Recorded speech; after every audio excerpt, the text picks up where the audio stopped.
우리 오늘 하나님 말씀은 마태복음 19장 3절에서 12절까지 말씀을 교독하도록 하겠습니다.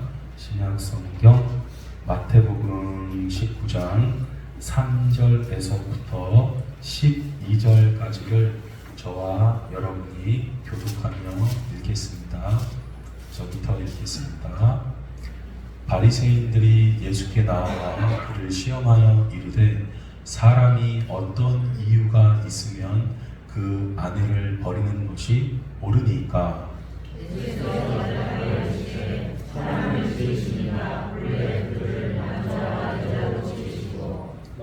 말씀하시기를 그러므로 사람이 그 부모를 떠나서 아내에게 합하여 그 둘이 한 몸이 될지니라 하신 것을 읽지 못하였느냐?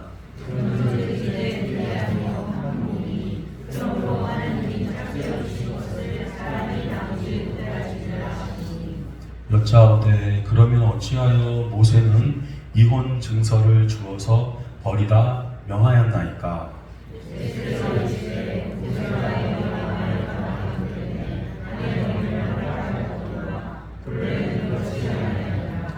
내가 너희에게 말하노니 누구든지 음행한 이유 외에 아내를 버리고 다른 데 장가 드는 자는 간음함이니라.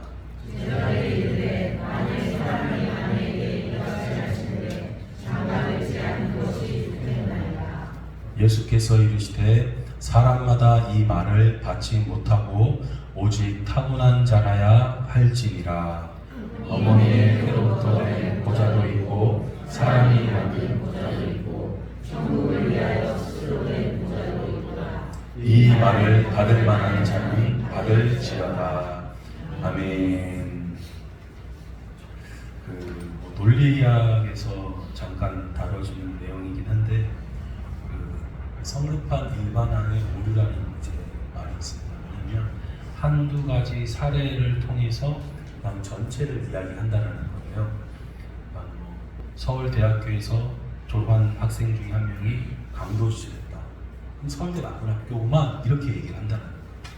삼성의 휴대폰 하나가 에러가 생겼는데 그 삼성 제품 다 나쁜 거구만 이렇게 인식을 해버린다는 거예요. 우리 그러잖아요. 어디 마트에 갔는데 거기 직원이 불친절하면 그 마트 전체가 그냥 나쁜 것이냐 이해를 해버리는 경우가 이제 생기게 되는데, 제가 이제 이 말씀을 먼저 처음 소개해 드리는 이유가 뭐냐면 오늘 이 말씀을 통해서 대부분의 많은 사람들이 이 본문이 이혼에 대한, 사람의 이혼에 대한 전체의 이야기를 이야기하고 있다 이렇게 인식하는 분들이 많기 때문에 오늘 제가 그렇지 않다, 이것이 이혼에 대한 전체의 이야기가 아니다 라는 것을 오늘 먼저 증명해 드리고 조금 더 결혼, 이혼에 대한 이야기들을 이제 할까 합니다. 오늘 제목이 이혼이 아니라 아내를 버리는 것이라고 이제 되어 있는데 오늘 이 전체 말씀, 이것이 이혼에 대한 전체적인 본문이 아닌가, 이 말씀부터 전체 말씀에서 한번 확인하고 다음 이야기를 진행하도록 하겠습니다. 먼저 3절 말씀을 다시 한번 읽어주시겠습니다. 시작. 바리새인들이 나와 그를 시험하여 이르되 사람이 어떤 이유가 있으면 그 아내를 버리는 것이 옳으니까. 아멘. 자, 아내를 버리는 대상은 남편입니까? 사람입니까? 남편이죠. 사람이 아내를 버리는 것이 아닙니다. 남편이 아내를 버리는 것입니다. 자, 다음 5절 말씀을 읽어보겠습니다. 시작. 말씀하시기를 그러므로 사람이 그 부모를 떠나서 아내에게 합하여 그 둘이 한 몸이 될지니라 하신 것을 읽지 못하였느냐. 아멘. 자, 부모를 떠나 아내와 합하는 존재는 사람입니까? 남자입니까? 남자죠.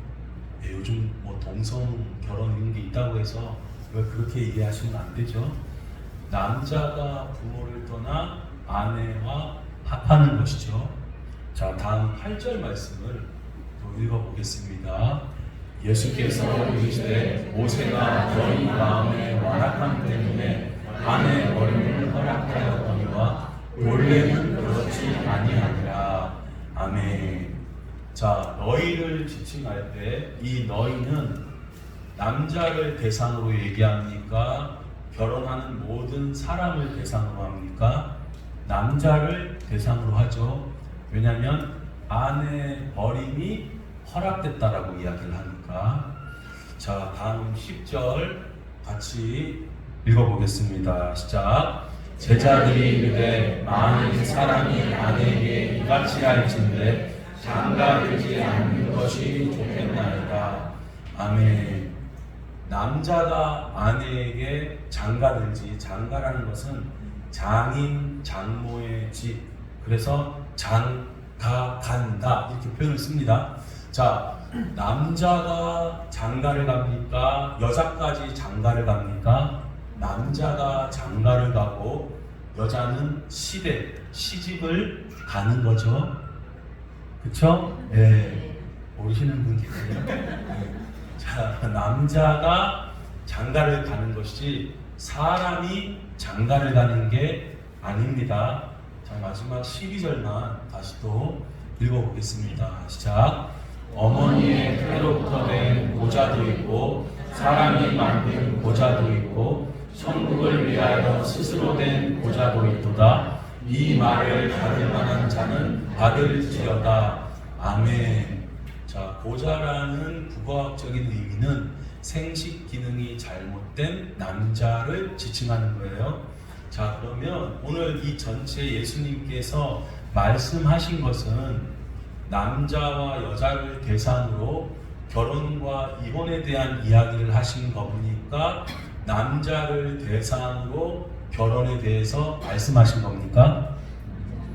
남자를 대상으로 말씀하신 거예요. 제가 종종 부모에게 순종하라, 부모들은 자녀를 노엽게 하지 말라, 이 말씀에 대해서 부모는 자녀를 노엽게 하지 말라라는 말씀을 받으면 좋고 자녀는 부모에게 순종하라는 말씀을 받는 게 좋다라고 말씀드렸지, 역으로 받게 되면 자녀들은 왜 나한테 이렇게 하시오, 부모들은 이런 순종도 안 하는 놈아, 이렇게 가기가 쉽다고 이야기했습니다. 자, 말씀을 받을 때 받는 대상이 잘 받아야지 잘못 받으면 비난하기가 일쑤입니다. 말씀이 칼이 돼서 다른 사람을 찌르기가 아주 쉽습니다.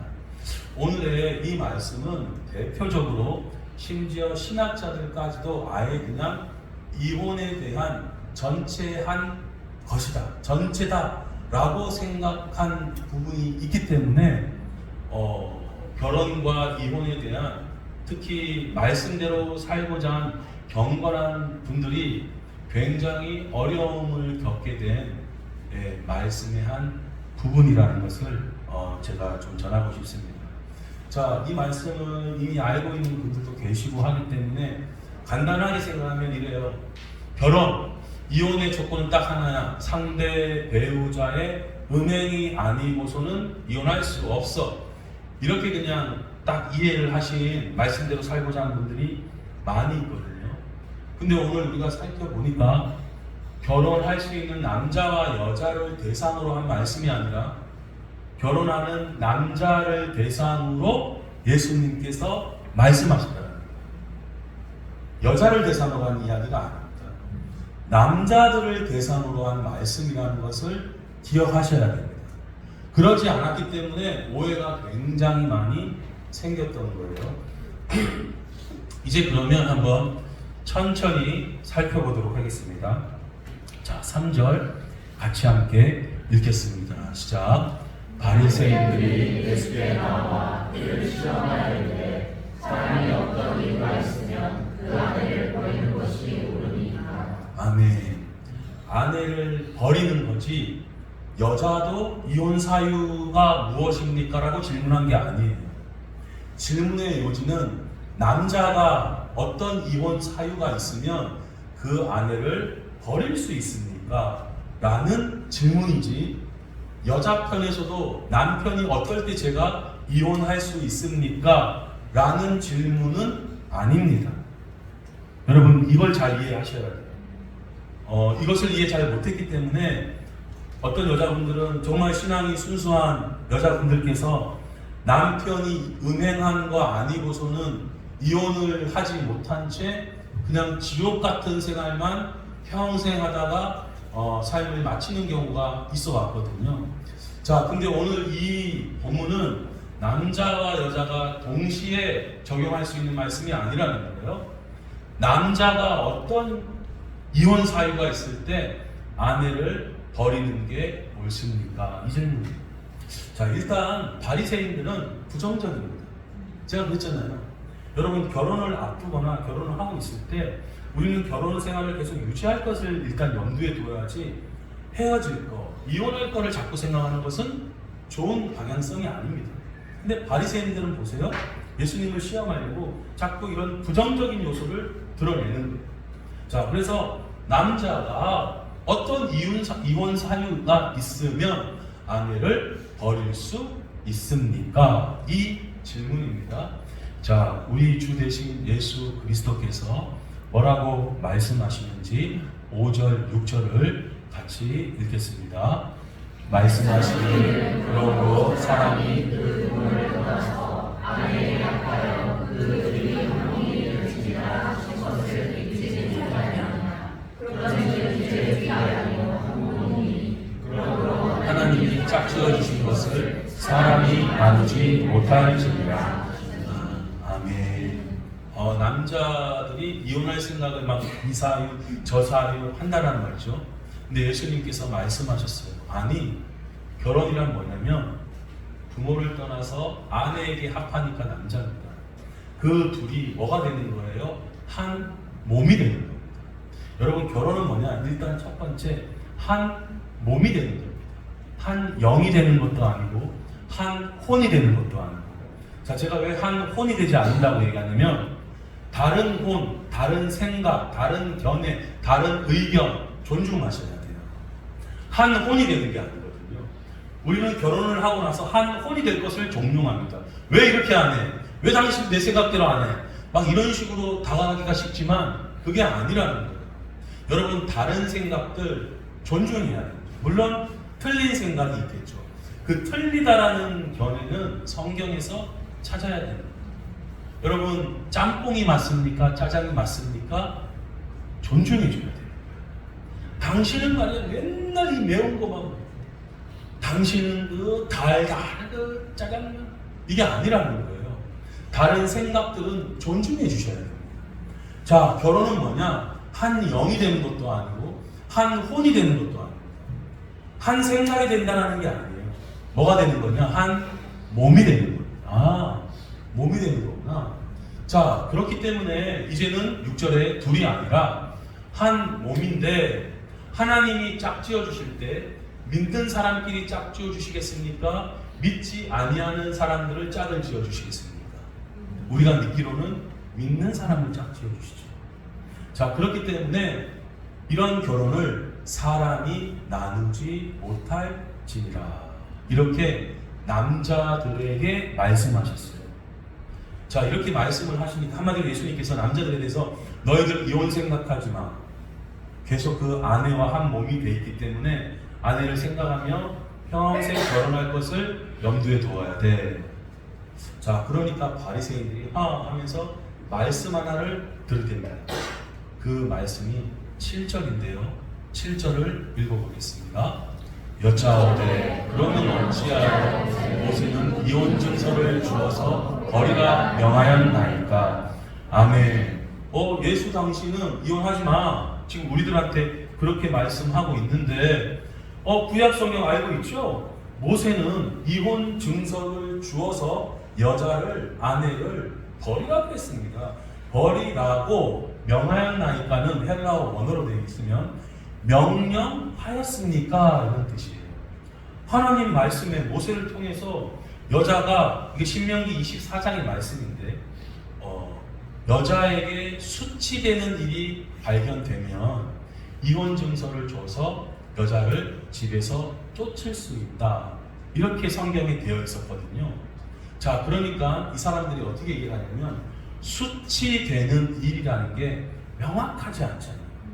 그냥 거기에서 끝나니까 뭐 음행은 당연한 거니와 그 당시에 여러 유대교의 정파들 중에서 해석을 심지어 아내의 음식이 남편이 맛이 없으면 이혼 증서를 줘서 쫓을 수 있다.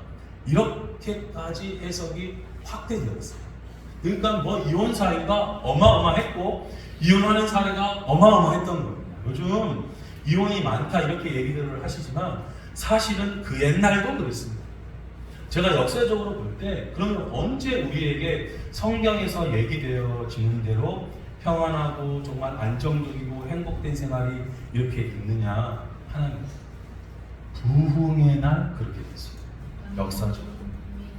예를 들면 영국이라는 나라도 굉장히 막 타락하고 아주 무서운 그런 나라였는데 신앙의 부흥이 일어나니까 술집이 사라지고 사람들의 말에 거친 말들이 사라지게 되고 문화가 바뀌고 새로운 일들이 생기기 시작합니다. 그러니까 여러분 말씀의 부흥, 성령의 역사의 그런 일들 가운데 있을 때에라야 우리에게 진정한 행복이 있을 수 있다. 이것을 기억하시기를 바랍니다. 자, 사람들이 질문하는 거예요. 구약 성경에 수치되는 뭐 이런 사람들 그냥 막 다 이혼하라고 명령하셨잖아요. 이렇게 이야기를 하는 거예요. 자, 이 말에 대해서 예수님께서 바로 잡아주십니다. 자, 그 말씀이 8절인데 같이 읽어보겠습니다. 예수께서 이르시되 모세가 너희 마음에 완악함 때문에 아내 버리는 허락하였거니와 본래는 그렇지 아니하느니라. 아멘. 사람들은 이런 사유 저런 사유 있으면 이혼이 가능하다. 그 이혼 중에서도 남자가 여자를 버리는 것이 가능하다라고 생각해 왔는데 주님께서 말씀하시는 거예요. 그 말씀이 있는 이유는 너희 마음에 완악함 때문에 아내 버림을 명령한 게 아니라 허용을 하시는 것이다. 여러분 이 뉘앙스가 굉장히 중요합니다. 제가 자주 말씀드리잖아요. 모든 선한 것은 하나님께로부터 오고 좋지 않은 모든 것은 하나님으로부터 허용이 되고 허락이 된 마귀로부터 온다. 이것을 확실히 기억해야 신앙생활에 오해가 안 쌓입니다. 어떤 분들은 지금 바리새인들의 오해처럼 하나님이 그렇게 명하지 않았습니까? 라고 이해를 해요. 안 좋은 일에 대해서 하나님이 그렇게 이끄신다고 생각을 합니다. 아니요. 우리 욥기를 보면 사람에게 막 재정적인 어려움을 일으키고 질병을 일으키는 게 하나님이 그냥 이끄시는 게 아니라 마귀가 이끄는 것이고 하나님은 허락을 하시고 허용을 해주시는 거예요. 자기가 나쁜 선택을 하고 안 좋은 길을 가고 심지어 우리 예배가 지금 오늘 끝나고 지나가다가 편의점에 들려서 물건 하나 훔칠 수 있죠. 하나님이 허용하실 수 있다라는 거예요. 자, 근데 본래 하나님의 뜻은 뭡니까? 행복하기를 원하고 이혼하지 않기를 원하고 잘 살기를 원하는 것이 하나님의 뜻이라는 거예요. 근데 사람들의 마음의 완악함 이게 뭐냐면요. 어떤 사람들은 이런 걸 보면 뭐 사람이 좀 강하다, 좀 뭐 이런 거를 완악하다고 그러는데 그것이 아니라 마음의 완악함은 말씀을 알지만 그 말씀을 순종하기를 거절하고 자기 뜻대로 가기를 원하는 게 마음의 완악함입니다. 본래는 이혼하지 않기를 원했지만 이혼을 하고 싶어하는 사람들의 완악함 때문에 하나님께서 남자들에게 아내 버림을 허락해 주셨다는 거예요. 허용해 주셨다는 거예요. 명령하신 것이 아니라 허락을 하셨거니와 본래는 뭡니까? 이혼하지 않기를, 아내를 버리지 않기를 원하셨다. 사람의 마음이 정말 어느 정도냐면 여러분 성공회라는 교단을 아실 겁니다. 이 영국의 성공회가 생겨난 교단의 그 시작이 어떻게 됐냐면 헨리 8세라는 국왕이 엄청 이혼을 하고 싶은 거예요. 그래서 그 당시는 로마 교황밖에 없었기 때문에 로마 교황청의 교황에게 문의를 합니다. 나 이혼하고 싶어. 근데 교황이 안 됩니다. 야, 나 할 거야. 안 된다니까요. 하고 싶어. 안 됩니다. 에이, 그럼 이제 우리나라 영국은 이제 로마 교황 그쪽하고 이제 안 하고 우리 영국 자체에 이제 하나님을 믿는 종교를 만들자 한 게 뭐냐면 성공이에요. 그 사람의 그 마음이 뻔히 교황의 그 이야기들을 말씀을 통해서 알면서도 그렇게 그냥 하고 싶어서 새로운 종파를 창설하는 게 사람의 마음에 있을 수 있는 것. 근데 본래는 그것이 아닌 거죠. 본래는 뭡니까? 예수님을 믿는 사람들이 행복한 가정을 꾸려서 성령의 열매를 맺으며 아름다운 가정의 행복을 누려가는 것.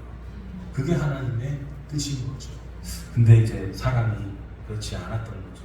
자, 그렇다면 모세가 이렇게 허락한 것은 사람을 이렇게 나쁘게 하려는 것이 아니라 결국에는 사람을 살리기 위한 것이라는 것을 우리는 이해해야 됩니다.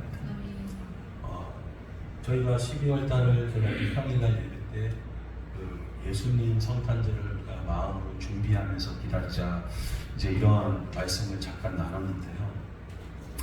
제 딸이 이제 얼마 전에 그런 이야기를 이제 하더라고요. 예수님의 이제 엄마 아빠인 요셉과 마리아가 있습니다. 근데 이제 약혼을 했는데 이 여인이 임신을 했어요. 그러면 이 요셉이 성경의 말씀대로 했었어야 되는 거 아닙니까? 이렇게 질문을 하더라고요. 성경에서는 어떻게 되어 있냐면 구체적으로 약혼자가 음행의 일이 발견됐을 때는 돌로 쳐서 한마디로 사형에 처해라라고 되어 있어요. 성경에 그 상대 약혼자를 사형에 처하라고 되어 있습니다. 요셉은 율법 구약의 사람입니다. 그러면 약혼녀 마리아에게 부정한 일이 드러났기 때문에 말씀대로라면 어떻게 해야 됩니까? 드러내서 돌로 쳐야 됩니다. 근데 성경에서는 요셉이 어떻게 했냐면 가만히 끊고자 했다. 근데 그 앞에 수식이 있는데 뭐냐 그러냐면 그는 의로운 사람인지라. 여러분, 말씀대로 살아가는 게 의로운 사람입니까? 말씀을 안 지키는 듯한 사람의 모습이 의로운 사람입니까? 말씀을 지키는 거죠. 자, 율법의 정신이 뭐예요? 사람을 정죄하고 망가뜨리는 것이 목적이 아니라 사람을 회복시키고 새롭게 해주는 게 율법의 정신인 거예요. 요셉은 이거를 이해하고 있는 사람이었던 거예요. 그래서 그 자기의 약혼자가, 여러분, 약혼녀, 내 평생에 한 번뿐인 아주 멋진 로망인 결혼, 이 결혼식을 깨고 상처와 아픔을 준 나쁜 여자인 거예요. 그러면 보통 사람들은 어떻게 합니까? 말씀을 가져다가 그 여자 돌로 치기 바쁠 거예요. 나한테 상처를 주고 내 결혼식을 망친 저 여자. 이렇게 가기가 십상입니다. 요셉이 어떻게 해요? 눈물을 머금고 그 여인을 생각해서 조용히 이 일을 마무리하기를 원했던 거예요. 성경에 보면 눈에는 눈, 이에는 이, 그거 이렇게 하라는 거 아닙니까? 자기 마음이 완악하니까 눈에는 눈, 이에는 이를 복수의 하나의 형태로 보지만, 여러분, 그거는 복수를 명령하고 있는 말씀이 아니라 사람 마음이 어떻습니까? 한 대 맞으면 한 대 때리고 싶은 게 아니라 두 대, 세 대를 더 때리고 싶은 게 사람의 마음이거든요. 하나님의 말씀은 오히려 절제시키고 자제시키는 말씀에 의거해서 너가 한 대 맞았으니 한 대만 때리라는 거지 한 대 때려라가 아닌 거예요. 요셉은 그것을 이해하고 있었던 거죠. 그래서 그 여인을 생각해서 조용히 끊고자 했던 거예요. 여러분, 예수님의 이 지금 본래 그렇지 않다라는 말씀의 뜻은 율법에 너희 마음의 완악함 때문에 방금 제가 예시를 뒀듯이 눈에는 눈, 이에는 이라는 걸 줬지 본래는 그 상대편을 때리라는 게 아니죠. 본래는 뭔데요? 우리가 방금 본 우리 지난주에 본 말씀처럼 70번에 7번에도 용서해 줄 수 있다면 용서해 주기를 원한다. 이런 것이죠. 자, 오늘 예수님께서 그런 이야기를 결혼에 대한 본질을 이야기를 하는 겁니다. 그래서 구절과 같은 말씀을 이어서 하십니다. 읽어보겠습니다. 내가 너희에게 말하노니 누구든지 은혜한 이후에 아내를 버리고 다르게 상가하는 자는 가늠함이니라. 아멘. 자, 그래서 이혼에 대한 하나의 사유가 아닌 겁니다. 남자가 아내를 버릴 수 있는 사유입니다. 게다가 특별히 믿는 남자고 믿는 아내를 두었을 이스라엘 사람들을 대상으로 한 가정에 대한 예수님의 말씀입니다. 말씀 그대로 가야죠. 남자들아, 너희가 아내를 버릴 수 있는 이혼 사유는 하나다. 아내가 간음했을 경우에다. 이러는 거예요. 왜요? 결혼이 뭐였습니까? 한 몸이 되는 거라 그랬잖아요. 근데 이 한 몸이 되는 거를 아내가 깨뜨린 거잖아요. 이미 그 결혼은 깨진 것입니다. 자, 근데 그렇다 하더라도 아내를 용서하고 다시 품어준다면 그것은 더 아름다운 가정 생활일 수 있으나 우리가 그게 안 되잖아요. 그게 막 안 되기 때문에 이혼을 명령하신 것이 아니라 이혼을 허용하신 거예요. 자, 여자분들에게도 이 말씀이 적용되는 게 아니라 남자들에게 적용되는데, 왜냐하면 아내를 버리는 것입니다. 어떻게 해요? 아내가 음행을 했을 경우 이혼 명령이 아니라 이혼 허락입니다. 여러분 무슨 말씀인지 이해되십니까? 이건 결혼에 대한 전체의 이야기가 아니에요. 남자들을 대상으로 하고 있는 예수님의 말씀입니다. 왜냐하면 그 당시 여자는 선택권, 발언권, 경제권, 뭐 이것저것 아무것도 없어요. 이혼 당하는 순간 여자는 살 수가 없습니다. 여러분 돈 없이 세상을 살 수 있습니까? 어려운 거예요. 그렇기 때문에 예수님께서는 약자인 여인들을 보호하시고자 남자들에게 그 여인이 시작이 된 은행의 연고 외에는 아내를 버려서는 안 된다라며 여인을 보호하고 계십니다. 무슨 말씀인지 이해되십니까? 불과 우리나라도 몇십 년 전에 이혼을 하게 되면 대부분 여자들이 너무 살기 힘들었어요. 낙인도 찍히고 경제적으로도 뭐 일할 게 많지도 않았기 때문에 이혼을 하는 것은 여인들에게 크나큰 아픔이고 수치고 괴로움이고 정말 마지못해 살았던 그런 우리 아내분들이 너무 많았습니다.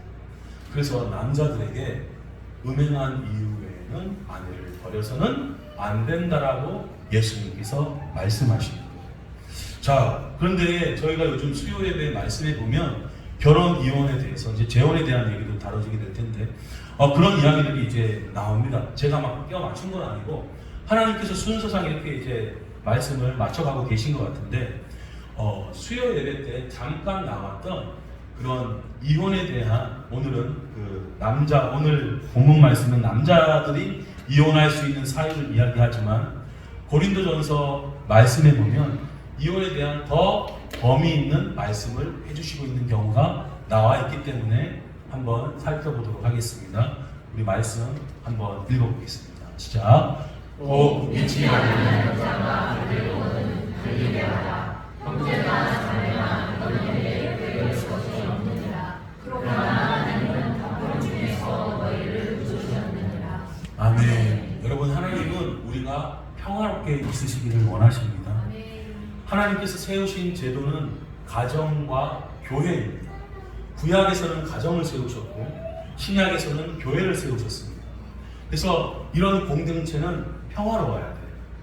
싸우거나 이런 일을 원치 않으십니다. 그래서 가정이나 교회가 평화 가운데 있기를 원하시는 겁니다.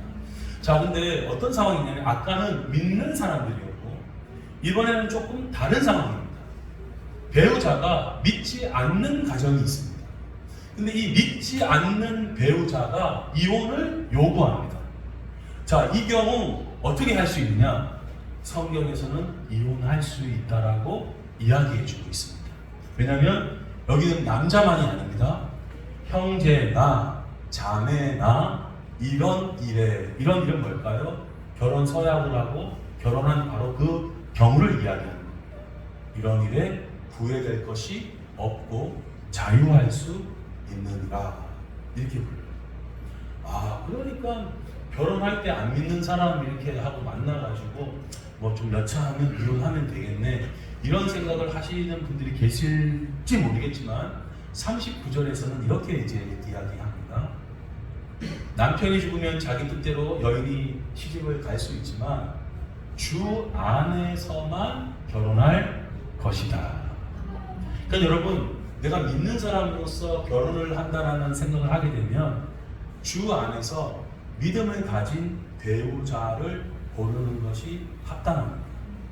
지금 믿지 않는 경우는요, 고린도 교회가 다 예수님을 믿지 않는 가운데 결혼한 부부를 이야기하는 것이고 그 중에 한 사람이 예수님을 믿게 됐을 경우를 이야기하는 거예요.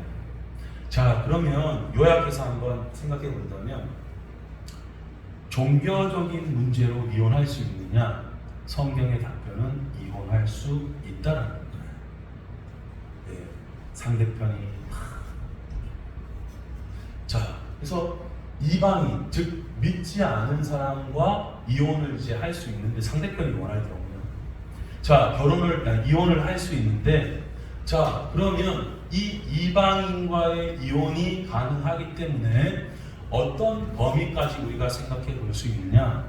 이방인이 아니라 오히려 이방인보다 더한 사람일 경우도 이혼할 수 있게 되겠죠. 왜냐하면 이방인과 결혼할 수 있는 것입니다. 이방인보다 더한 사람이요? 이방인보다 더한 사람은 가끔 믿는다라고 말을 하면서 이방인도 안 하는 나쁜 짓을 하는 사람들을 일컬을 때 성경에서 그런 표현을 씁니다. 자, 하나만 보자면요. 디모데 전서 5장 8절 말씀을 같이 함께 읽도록 하겠습니다. 시작. 누구든지 자기 신종, 특히 자기 가족을 불구하지 않으며 믿음을 변한 자요 불신자보다 더 악한 자니라. 아멘. 불신자보다 더 악한 자라는 것은 신자를 대상으로 하는 말씀입니다. 이 신자가 믿음을 배반했대요. 어떤 상태를 보고 저 사람을 저렇게 분별할 수 있느냐? 자기 가족을 돌보지 않는 크리스찬. 난 예수 믿어 이러는데 가족을 안 돌보는 거예요. 자, 어떤 남편이 있습니다. 음행한 이유 외에는 뭐 이런 우리가 왜 그러잖아요. 어떤 여인이 있는데 자, 이 남자가 술, 도박, 집에 돌아오면 아내를 막 구타하고 때려요. 그래서 우리가 아까 마태복음 19장에서 결혼의 이혼의 사유 하나는 음행이다. 이거로만 인식되어 있는 경건한 사람들은 두드러 맞으면서 남자가 남편이 자기 자녀도 돌보지 않고 맨날 아내가 생활비 벌어온 거 뜯어다가 도박에 쓴다. 근데 저 남편이 바람은 안 펴요. 그러면 음행을 안 했기 때문에 평생 살아라 이렇게 말할 수 있습니까? 그렇게 말해왔던 사람들이 꽤 있었어요. 왜냐하면 마태복음 오늘 본문처럼 음행한 이유 외에는 이혼 사유가 안 되기 때문에. 근데 그거는 오늘 제가 다시 말씀드리지만 첫 이해가 믿는 남자들을 대상으로 한 말씀입니다. 자기 가족을 돌보지 않는 심지어 크리스찬, 술, 담배에 막 여자를 때리고 돈 뺏어가고 이혼할 수 있습니까? 여인이? 이혼할 수 있는 거예요. 왜냐하면 그 남자는 불신자보다 더 악한 남편이기 때문에. 그런 생지옥을 살았던 여인들이 얼마나 많았어요? 마태복음 19장 말씀을 결혼 전체 여인에게도 적용되어지는 말씀으로 이해를 했기 때문에 그런 남편을 그냥 이혼하지 못한 채 평생 어렵게 지내왔던 여인들이 많습니다. 그렇기 때문에 경제적인 문제나 이건 뭐 돈을 조금 적게 벌어오는 상황을 이야기하는 건 아닙니다. 네, 아예 등한시한 가족을 그냥 돌보지 아니하는 그런 사람이라면 크리스찬이라는 이름을 달았어도 크리스찬이 아닌 거예요. 그 사람은 성경에서 이야기할 때 불신자보다 더 악한 사람이기 때문에 이혼은 가능한 것입니다. 그래서 이런 사유로 이혼한 사람들이 있는데 굉장히 숨죽여 계시는데 그럴 필요가 없어요. 말씀에서 자기가 말씀을 잘 몰랐던 것 뿐이지 말씀은 그것을 이혼에 대해서 허용을 해주는 말씀이었다는 것입니다. 자, 그런데 이방인이라 할지라도 이혼을 그냥 그거니까 그냥 바로 이혼하자 이렇게 가면 안 되는 것은 고린도전서 7장 16절에 이렇게 이야기하고 있기 때문입니다. 같이 읽어보시겠습니다. 시작. 아내를 자여 내가 남편을 구원하는지 어찌할 수 있으며 남편을 자여 내가 내 아내를 구원하는지 어찌할 수 있으리요. 아멘. 우리는 기본적으로 긍정적으로 생각을 해야 돼요. 주 예수를 믿으라 그리하면 너와 내 집이 구원을 얻으리라. 그래서 이혼을 할까? 이혼을 명령이 아니라 허용될 수 있습니다. 저런 인간하고 사느니 헤어져서 자녀들을 잘 이렇게 보살피면서 이렇게 내가 살아갈 수 있겠구나. 명령은 아니지만 허용될 수 있는 거예요. 그러나 한 번 더 신중할 것을 성경에서는 권고하고 있습니다. 아내들 자요. 아내가 먼저 나와요. 왜냐하면 아내들이 훨씬 결혼 생활에 힘들 수 있는 부분이 있기 때문에 너가 남편을 구원하는지 어찌할 수 있으며 남편도 마찬가지니 이혼에 대해서 신중하게 접근하면 좋겠다. 그러나 그렇게 결정된다라고 해서 교회에서나 말씀에서 너를 정죄하는 것은 아니다. 허용은 된다. 그러나 본래 뜻은 충분히 우리가 인지하고 있다. 이렇게 됩니다. 여러분 조금 더 이해가 되십니까? 그렇기 때문에 이혼을 한 가정에 대해서 우리가 많은 경건한, 왜냐하면 제가 경건하다는 말을 붙이는 이유가 어차피 경건하지 않은 분들은 말씀에서 뭐라고 얘기하든 크게 그냥 신경 안 쓰고 자기 그냥 뜻대로 막 살아가기 바쁘거든요. 근데 중요한 건 뭐냐면 그래도 말씀대로 내가 살아가고 싶어, 말씀대로 살아가야 돼 라고 생각하는 사람들에게 있어서 말씀의 잘못된 오류나 해석이 오히려 사람의 마음을 묶고 있는 경우가 많았기 때문에 오늘 이 말씀을 통해서 이혼에 대한 하나의 또 좀 폭넓은 이해함이 우리 가운데 있기를 원하는 것입니다. 자, 하나만 더 보도록 하겠습니다. 고린도전서 7장에 보면 한번 같이 읽어보겠습니다. 시작. 아내는 자기 몸을 사랑하지 못하고 오직 남편을 하며 남편도 그와 같이 자기 몸을 사랑하지 못하고 오직 그 아내가 하나니 서로 분방하시려나. 아멘. 잠자리 문제로 인해서 이혼될 수 있느냐? 이 말씀에 의하면 허용될 수도 있습니다. 왜냐면 아내는 자기 몸을 주장하지 못하고 남편도 자기 몸을 주장하지 못하고, 그러니까 내가 내 몸이니까 내 마음대로 그냥 하는 거야 하면서 그냥 아예 나 몰라라 할 수 없다라는 거예요. 상대방이 할 수 있기 때문에 어떻게 해요? 서로 분방하지 말라. 근데 이것도 명령은 아닙니다. 허용입니다. 서로 합의하에 잠시 기도할 틈을 얻기 위해서는 이렇게 분방할 수 있지만 이내 다시 합해라. 왜요? 결혼은 한 몸이 되는 거니까. 그래서 분방하지 말 것을 성경에서는 권고하고 있는 겁니다. 이렇다면 잠자리 문제로 인해서 이혼 사유가 될 수 있겠구나. 성경에서 이렇게 이해할 수 있어요. 그러면 크리스찬이라 할지라도 이러한 이유로 이혼이 될 수 있고, 이러한 이혼 사유가 생길 때 이혼을 고려할 수 있는 것입니다. 성경에서는 이렇게 얘기하고 있어요. 자, 그래서 아내를 버리고자 할 때는 음행한 사유 외에는 버리지 말라라고 얘기하신 약자인 여자를 보호하고자 하는 이 예수님의 말씀을 들은 당시 사람들의 반응은 어떤가? 10절 말씀을 함께 읽겠습니다. 시작.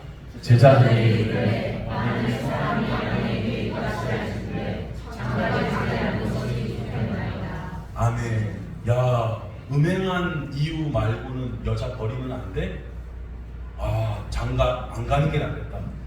이렇게 생각할, 여러분 이 말씀을 볼 때 우리 남자분들 어떤 생각이 드세요? 뭐 그걸 가지고 장가를 안 갈 정도로까지, 그렇죠? 그런 생각이 드시죠? 재용님은 딴 생각이 있습니까? 네. 그런 생각이 드시잖아요. 저도 그랬거든요. 아니, 아내가 음행 안 하고 그럼 평생 같이 그게 뭐가 그렇게 어려운 일인가 라는 생각을 한 걸 제가 보면서 느낀 것은 우리 안에 성령님이 계시기 때문에, 여러분 우리에게 완악한 마음을 버리게 해주셨기 때문에 이러는 것이지, 이미 이 지금 당시의 남자들은 음행 말고 여자를 버릴 수 없다면 이것 때문에 저것 때문에 난 이혼할 수 있다라고 생각하는데, 그런 거라면 차라리 장가 안 가는 게 낫겠구나 이런 막 생각을 할 정도로 이혼에 대한 굉장히 폭넓은 생각을 하고 있던 시대였던 것 같아요. 지금도 뭐 다르지 않습니다. 이 이유, 저 이유, 저 사유, 막 요 사유 생기면 그냥 이혼하기가 쉬운데, 오늘 말씀처럼 음행만이 이혼할 수 있는 사유가 아니라 몇 가지 이혼 사유가 될 수 있는 것을 성경이 허용하고 있고, 또한 재혼도 되어질 수 있는 이야기가 있는데 이제 고린도전서에서 얘기하고 있기 때문에 오늘 더 살피지는 않고요. 여하튼 우리가 생각해 왔던 일반적인 생각을 조금 생각을 고칠 수 있는 계기가 되는 말씀이 되었으면 좋겠습니다. 자, 그래서 남자가 그럼 나 그냥 장가 안 가는 게 낫겠다, 나 혼자 살겠다, 이런 생각을 이제 하는 경우가 생길 수 있는데, 이에 대해서 마지막으로 예수님께서 뭐라고 말씀하시느냐? 11절, 12절을 읽고 마치겠습니다. 예수께서 이르시되 사람마다 이 말을 받지 못하고 오직 하고만 살아야 하시니라. 영혼의 피로부터 되는 도자기고 사람이 만든 도자도 있고 천국을 위하여 스스로 된 도자도 있도다. 이 말을 받을 만한 자는 받을지어다. 아멘. 간단하게 이야기하겠습니다. 독신은 은사다. 자기가 뭐 이렇게 할 수 있는 게 아니라 그 외에는 다 결혼을 할 수 있는 것이 맞는 것이다. 그러나 독신으로 지낼 수 있는 은사 받을 사람, 이 말을 받을 만한 사람은 받아도 된다. 즉 결혼하지 않아도 된다. 이렇게 예수님께서 말씀해 주셨습니다. 그래서 우리도 결혼과 이혼에 대한 성경적인 그런 생각들을 더 잘 하셔서 자유한 가운데, 더 거룩한 가운데 신앙생활을 잘 해나가시는 저와 여러분이 되시기를 주님의 이름으로 축복드립니다. 아멘.